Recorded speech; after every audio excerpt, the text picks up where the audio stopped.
Follow the conversation. This is Afternoon on the Dove.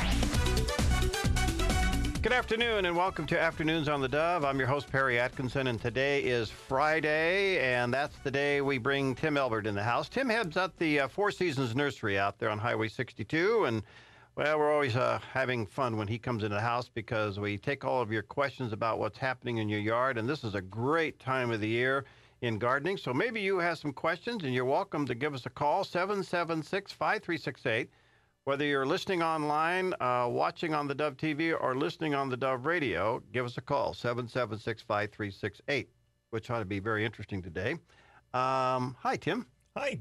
How you doing, bud? I'm doing great, enjoying this cooler weather. Oh, yeah, and the fall colors and all that. Absolutely. You brought some pansies in. Tell us about that. We did. This is a really nice variety of pansy called Wine Flash. And we put that up into a nice little orange-colored bamboo pot. And we'll be giving this away at the end of the program. All right. So everybody that calls in today, if you have any questions, your name's going to go in the hat for this pot of pansies. And it's beautiful. And they will last basically all winter. All winter long, yeah. You can actually plant these outdoors in beds, containers, baskets, and whatnot. And they'll go all winter long through spring until it starts to get hot. They are what we consider a cool season flowering plant. So, yeah. All right. 776-5368. And if you're listening online, watching on the Dove TV, or listening on the Dove Radio, 776-5368. Give us a call and ask any question you may have about gardening or what's going on in your yard, and your name will go in the hat, and you could win these pansies. And you have a variety of colors. I know that you guys start these from seed, right? Actually, from small starts. That's what I said, from small starts. We transplant them from tiny little things into flats, and then grow them on, and that's what comes out. Yeah. Tim, we have been seeing an incredible change in the weather in the last couple of days, last week or so, and it's starting to rain a little bit. And I noticed that big moth thing we had in the tree just kind of went away. Yeah, they are falling out of the trees and burrowing into the ground and getting ready to overwinter in the ground. So the big hope is that winter will be cold enough that they will die over the winter. We won't have that problem next year. All right. Well, now what about the actual mothy, gooey stuff? Some of it's gone, some of it's still there. Right, and I say take advantage of it for Halloween, and will it wash out? Eventually it will start to break down and come down. Yeah. But it's going to take a little while. Okay, and what about temperature change on that? Will that help on that? If it freezes or anything? Or not really much for that. It's just a matter of weather and a little bit of time, and that webbing will start to break down and come down, but. If it's too nasty, then just take a rake or something and just kind of brush it out of the trees. Yeah, but my tree's 60 feet tall. In that case, a helicopter, kind of. What should we do on the water thing now that the temperature has changed? And I just actually turned mine off. But I don't know if that's a good thing to do. It is, actually. With all this weather change that we've had, cutting back on that water is really, really important. Gets those plants ready for fall, gets them to change and say, hey, we are going to go into that dormancy period. And so it is an important thing. Cut the water out. We've had some rain, so but you may have to turn it back on for a few days if we don't get more rain. And we're calling for a little bit, but I'm still we've cut back probably 25 to 45%, depending on what areas, and it's worked pretty good. All right. Again, 776-5368 if you have any questions for Tim, and your name will go in the hat for some pansies today, which are just absolutely beautiful. As we move into the fall season, some of the harvesting's taking place and things are happening. Let's start with the lawn. What should we be doing with our lawn? Well, you should get your fall fertilizing down on your lawn. That would be that would be the Fertilum Classic. And that's a good slow release. We use that year-round, actually, and that works really good. But also to help that lawn go through winter better and to kind of increase all of those micronutrients in that soil to help break down thatch, you want to add that soil activator in. That's a pretty important step. So the What's fall, that do? It bumps up the micronutrients, which micronutrients are needed just as importantly as macronutrients, just needed in much smaller amounts. And so we don't think of them as much when we're fertilizing. We've got the regular nitrogen, phosphorus, potassium, and these are all those other elements that are needed, the iron, manganese, copper, all of that stuff too. The other thing that it does is it kind of stimulates the natural microbes in the soil that break down thatch and dead grass and things like that. So all this mowing all summer long, all that extra grass that's been kind of sitting there, this is going to help break that down. It also increases a plant's ability to go through winter. It increases the thickness of the cell walls. And so plants use that for that purpose. Anyways, so it's a good time. Fall is probably the most important time for feeding your lawns. So, all right. Yeah. Again, 7765368. Tim Elbert's with us today from Four Seasons Nursery. You go out Highway 62. You get off on Vilas Road. You go up a little bit, scoot on up there on the side road there, and you can't miss it. It's beautiful. And the hanging pots are still blooming, but I don't know what the lifeline is on those. How much longer? We're figuring about the end of the month. They'll Really? start coming down, yeah. Yeah, okay. Let's go to roses. What should we be doing with roses? Well, now with the roses, they're probably kind of putting out their last-ditch effort of blooms. And so you're going to probably see a few more blooms coming on those. And I would encourage you to, take those, clip them, bring them inside. Frosty night could damage the petals, so enjoy them indoors. You can really enjoy a lot of the flowers that way. I'm supposed to dig up my rose tree and take it in the house? No, trim the flowers. Bring the flowers in. As far as the actual shrubs and tree roses themselves, it's still on the early side for doing that maintenance pruning. But you can take a look at them and see how they've gone through summer and do some pruning and shaping on them now if you wanted to. But most of that, we're about a month away from that yet. So there's still some time to get some good blooms out of them. I'm seeing some little buggy things in the lavender. What is it? Do you know what that might be? I'm not sure what would be going on in your lavender right now. Most of the bugs in the lavender are pretty much done and over with. But maybe they were from me. Yeah, well, that could be a hygiene issue. I don't know. Because the lavenders are still going strong. They are, and that happens. We get a little bit of cooler weather, and that forces those lavender into an extra bloom.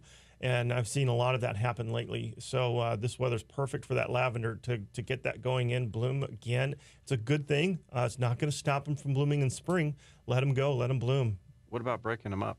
Moving them around a little bit. I mean, we got clumps that are like that, big old clumps. Right. Now, lavender does not, it doesn't root and grow. So it's going to all go back to a central root system. So actually breaking them up is not a good idea. All right. If you needed to trim them back, if they're getting really big, cut them back about halfway, even a little further, maybe 3/4 of the way, and then no water whatsoever, just whatever rain they get. But that will stimulate them to produce more foliage and get going for spring. All right. Tim Elbert's with us today from the Four Seasons Nursery, and if you give us a call, and if you're listening online, we'd love to have you give us a buzz. If you're watching online as well, 7765368, and your name will go in the hat for this beautiful pansy here, or one like it, I guess. I want to come back to what was it? Oh, the olive tree. I have an olive tree. I bought an olive tree. Okay. And it's outside. It's doing well. It's in a pot. Mm-hmm. Seems to be losing its leaves. Is that about right? Yeah, maybe. Now, do you know what variety it is? Is it an Arbequina, one of the hardy olives? I don't know. Okay. I think it's an olive that cross-pollinates itself or something like that. Self-fertile? Self-fertile. Self-fertile variety. Yeah. Well, there's, of course, there's lots of different varieties of olives. The one that's really hardy here that bears fruit is called Arbequina. And the Arbequina olive produces a small olive that is really good for oil. They use it a lot for production of olive oil. It's not a great one for eating, but it's really about the only harvestable olive that you'll find in this climate. Now, if you have anything other than the Arbequina, then you're going to want to start protecting it for winter because it will not handle our normal winters here. So, and if you're dropping foliage, that's not usually a good sign. So, yeah. What's that mean? Well, it usually means that it's too cold. It doesn't like it. So, yeah, so if it's dropping those leaves, it could be that you have it the wrong kind. Could I actually move it indoors? You can. You need a bright window indoors for it. Yeah, nice bright south-facing window right in the direct sun. All right. As we move into the fall and the cooler winters, what can we plant for the winter besides pansies? Well, there's a lot of landscape plants that can go in right now. And if you think about it, the hardest time for most landscape plants is in the summertime when we have all that dry soil and we have to get out there and water and do so much work.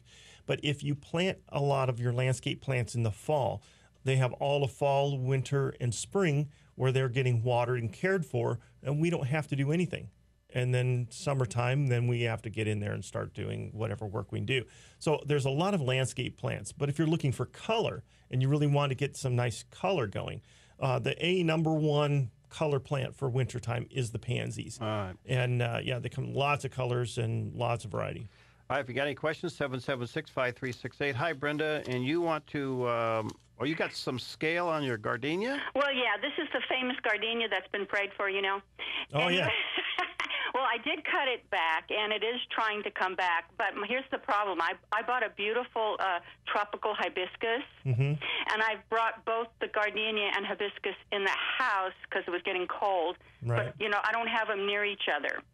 I guess my question is, because the gardenia got a scale, I don't want that to happen to the hibiscus. So I was wondering how the scale comes about and how I can help the hibiscus not get it. Okay. Well, scale is an insect, and this the scale insect has this hard outer shell, kind of like a turtle shell.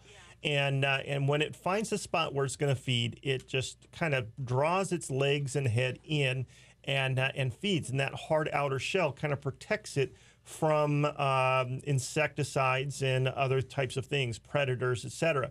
So really the best way for getting rid of scale is using an oil spray, and the oil spray coats that shell. Well, that shell is how it's getting its air through these little holes in the shell, and it plugs those up. The oil does, and that's what kills the scale. So now, if you have scale on one plant, when it goes through its reproductive cycle, it's going to get up and move. And so if you have other plants close by, it's going to find them and move to them. It's going to look for a plant that has good healthy plant, because that's what they're going for. So if it's in the same room or close by, there's a good chance it will travel and get over there. Now, you can kind of keep that from getting so bad by increasing the air movement around, but I would do that around the one that doesn't have the scale, and the one that does have the scale, keep the air movement away from that. So still air for the gardenia and nice moving air for the hibiscus. Now, I bought the spray from you. Right. Can you spray that just as a precautionary measure, or no, not unless you see the scale? Absolutely, you can, yeah. Okay. Sometimes, though, if it's blooming, that oil can change the color of the blooms. So keep that off of the flower itself. Okay, sounds great. Well, thank you, Tim. Thank you, Brenda. Yeah. Okay. Tim Elbert's with us today from the Four Seasons Nursery, and they're open from sometime to sometime. Well, 9 to 5. 9 to 5. And it's out there on Highway 62. You get off on Vilas Road, go up about a half mile. You can't miss it. It's beautiful. It's off to the right there with those beautiful hanging baskets.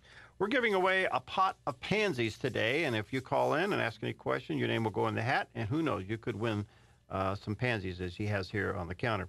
We're going to take a quick break. We'll be right back. Give us a buzz, 776-5368. We'll be right back.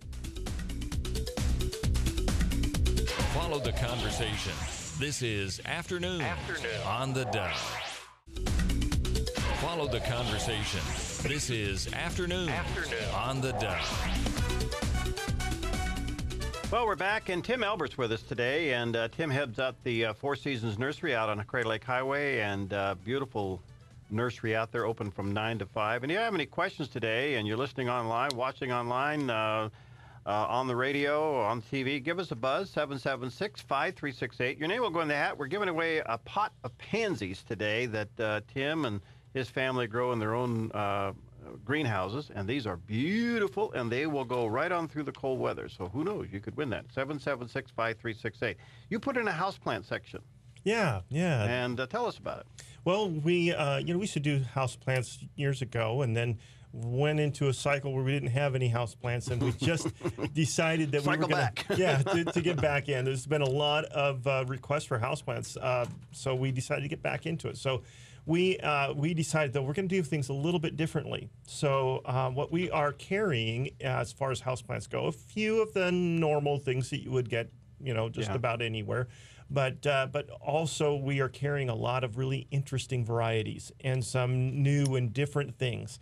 And then, sometimes you go down and the big store and you buy a house plant very inexpensively, and you take it home and you have it for 2-3 weeks and it starts to just crash and go downhill. Well, what we're kind of specializing in is our ability to make sure that you have all the proper information for care of the houseplants, and making sure that the quality of the houseplants are such that you're not going to have bad success. So for people who've had poor success with houseplants before, they should stop in, check in, take a look at what we have. It's different stuff. It's neat stuff. And colorful. There's several, like the calanchoes are blooming right now. They're pretty neat. And some colorful foliage plants as well. And these come in small things, big things, everything from something you'd put on a desk all the way up to great big plants. They're 5-6 feet tall. And really, there's a coffee plant in there. A coffee plant. A coffee plant. Yeah. Hello, Steve. You grow your own coffee beans. Steve, you out there? You hear this, Steve? Coffee plant for you. Yeah. So there's a lot of neat things, and we comes with our guarantee. Our 4 seasons. All right, check it out. They got a new houseplant division or section out there at the 4 Seasons Nursery. All right, let's go to Virginia. Hi, Virginia. In fact, speaking of houseplants, she wants to know about indoor herbs. Is that right? That's right. I was wondering what kind of herbs you can grow indoor during the wintertime. I've had some outside, and I'd like to be able to continue, like basil and oregano and things like that. What's good? Oh, sure.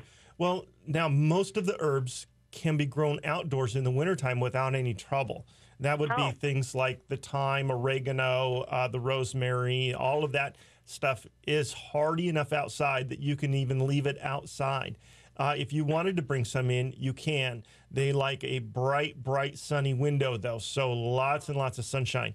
Do they need to be protected then if you keep them outside? Should they be close to the house? No, most of those are going to be without trouble in most of our winters. So, yeah, they're fine.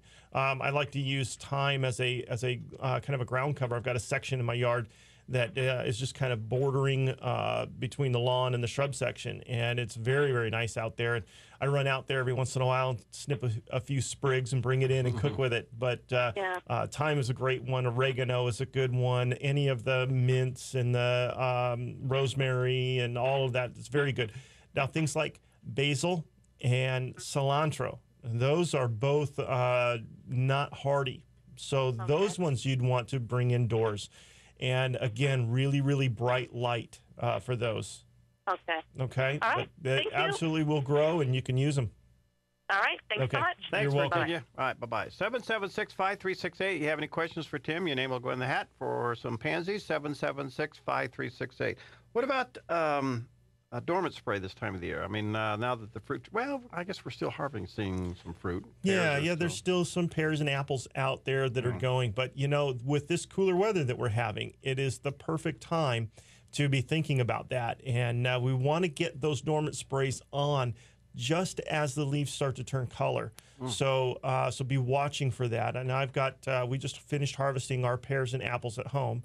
And we're getting ready to do that. We're probably next week or the following week, we'll be doing our first dormant spray application.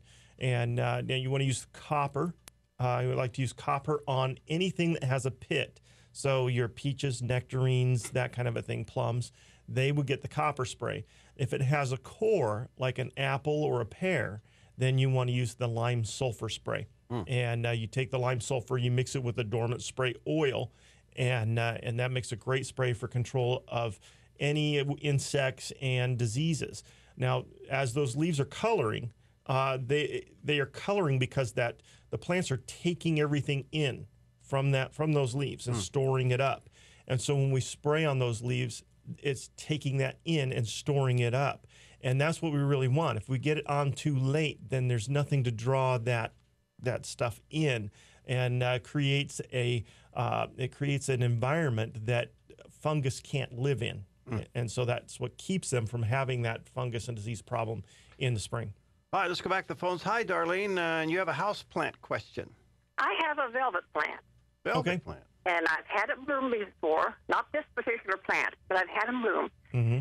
But it's been so long ago, I can't remember whether it blooms on new growth or old growth, or whether I can prune it and still have it bloom. Or Yeah, it does bloom on new growth.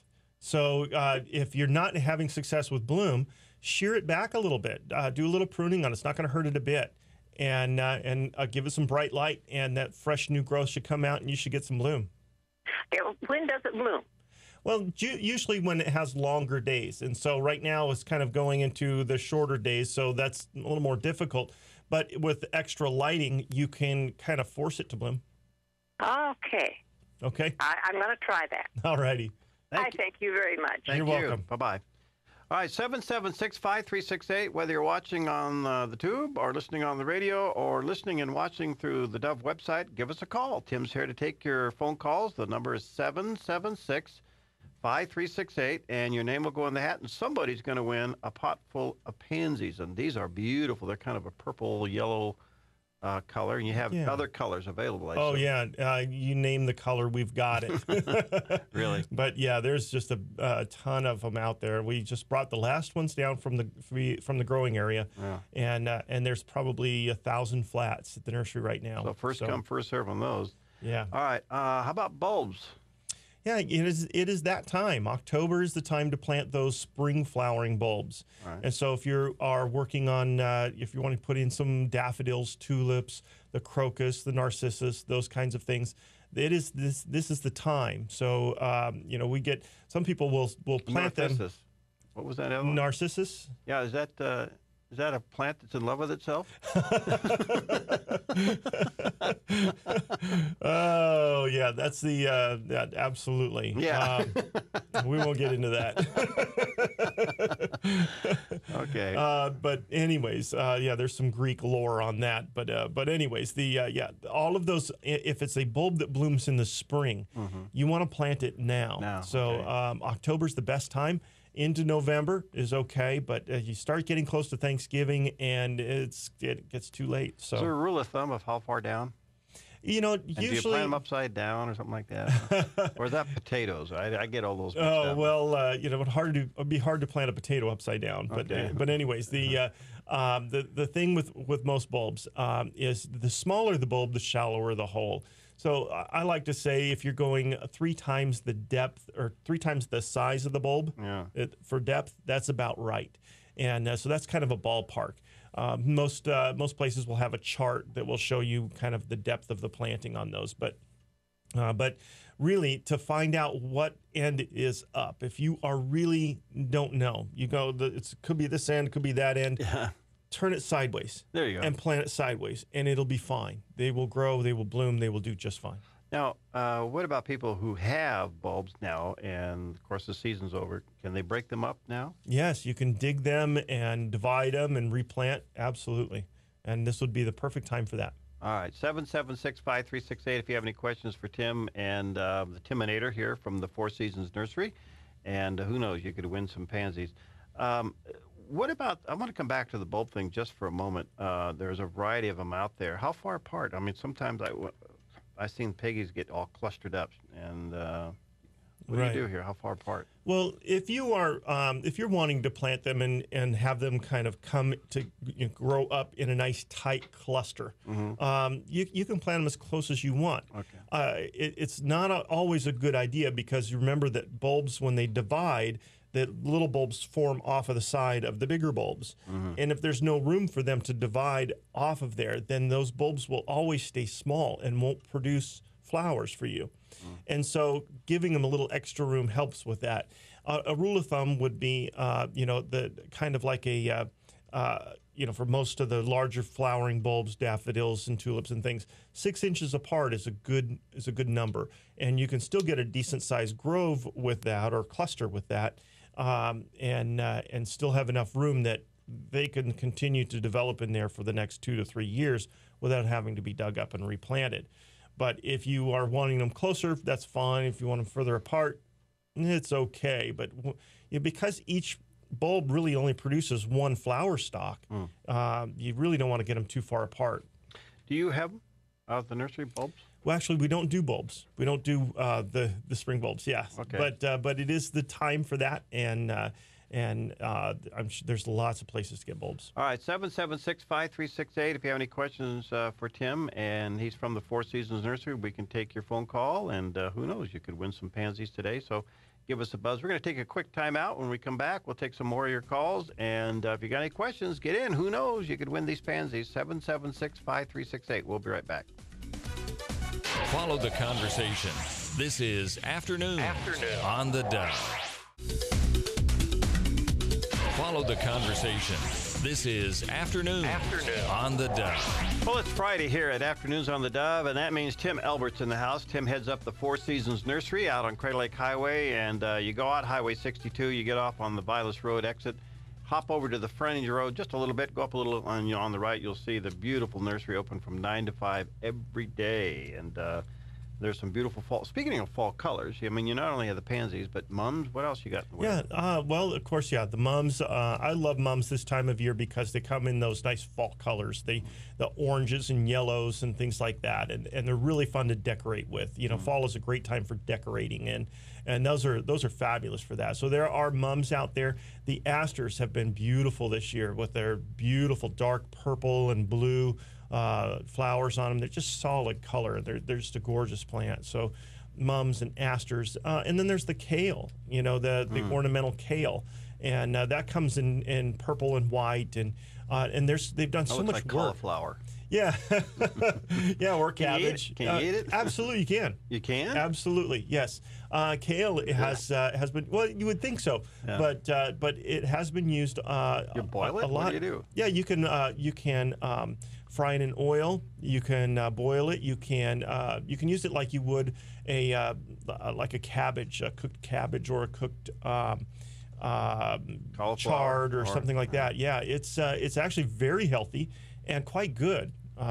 You find great recipes for kale. Really? So yeah. So if you get tired of it out in the garden, just chop it out, throw it in the frying pan. It's pretty good stuff. Just get the aphids off first. Well, there's protein. You don't want to get rid of the protein.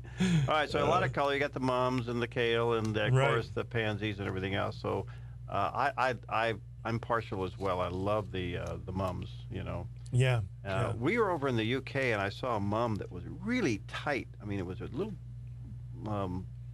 buds little on buttons. it. But what do they call it? Little button-like flowers. Yeah. Is that a form of a mum? Yeah. The mums are classified by their flower shape, and there's all different kinds out there. There's one called a spider that actually has a very large flower, but the ray flowers that kind of stick out are really fine and thin, and they look like spider legs on them. So that's called a spider mum. And then the ones that are really, really tight that don't really have any what we call ray flowers on them, those are called button mums, and because the flowers look like little buttons, they're just really tight like a button. Exactly. Yeah, boy, they were just and it was just beautiful, perfectly, round. Yeah, if you're a plant geek, you can take a look at one of those with a magnifying glass, and seeing the perfection of those flower petals all the way around is pretty amazing. All right. Yeah. Hey, I want to come back to folks who are maybe you'd call them maybe apartment dwellers, and they don't have a yard, but they do have these little decks. What can they grow? Well, decks and patios are just a great area that you can use for landscaping with containers and just using pots and stuff to add color and texture. And there's a lot of things that you can do. There's of course any of the color that we've been mentioning, the mums, the asters, the kale and pansies, those are all great plants to use in there for flowers. You can plant small trees inside the containers and put little flowers and things around them. There's a lot of different things you can do with that. Also, though, you can plant some of the winter growing vegetables in there, and that's wonderful because you can harvest things like broccoli and cauliflower and cabbage. All of those grow really well in the cooler temperatures, as well as things like spinach and chard and a lot of lettuces. We still have time. You can do some lettuces and still harvest. All right, I was going to ask you about winter vegetables, but let me take a call first. Hi, Alan, you're on the air. Go ahead. What's your question? Hey, Tim, I got a question on something that you've covered a little bit, but I have more questions on webworm. Oh, yes. We appreciate the extraction methods and the things you say to fight it, but I got too many trees on my property that's got it, and I was just wondering, if we have a hard freeze this winter, will that do anything to stop this? Absolutely, it will.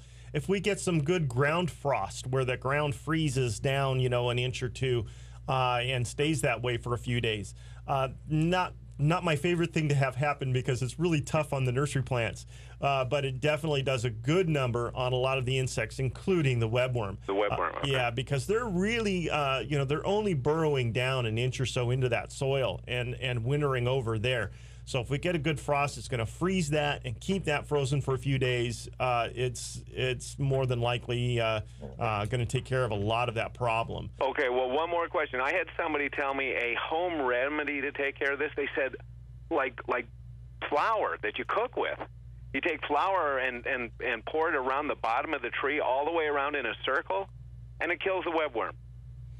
Wow, I've never heard that before, and it doesn't make sense. Doesn't make sense to me.